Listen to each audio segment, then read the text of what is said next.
अभी हम लोग एडी मॉल गोरखपुर में शूटिंग कर रहे हैं फिल्म संघर्ष 2 का।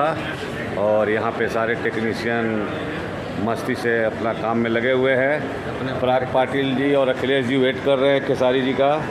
शॉट रेडी है, लाइटिंग रेडी है। पराग जी दो शब्द कुछ बोलिए। अभी तक हीरो आया नहीं, हीरोइन आई नहीं, ऐसा मॉल में शूटिंग कर रहे हैं। तो रिएक्शन इतना हार्ड क्यों दिए सर आपका?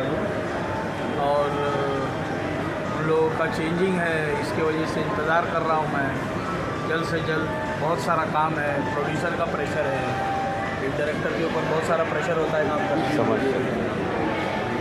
बस ये देखिए अखिलेश राय जी है, ये लाइन प्रोड्यूसर है। और कैसा काम चल रहा है, आपको मज़ा आ रहा है? बहुत मज़ा आ रहा है। आपके साथ ऐसे ही मज़ा आता रहता हूँ। वाह, इस मॉल में आकर और मज़ा आ रहा है। ये पराग जी के नवरत्न में से एक मेन रत्न है, मनोज जी हैं। मनोज जी कैसा लग रहा है शूटिंग करके? चिराग दत्त इनका रियल नाम है। अच्छा है। ये चिराग है पराग जी के, गायब हो जाते हैं। बुला लो, ये आर्टिस्ट बुलाने जा रहे हैं।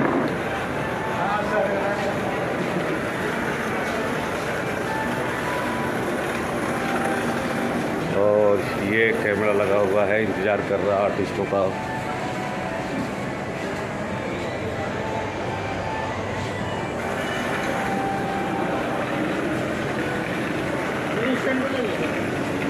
क्यों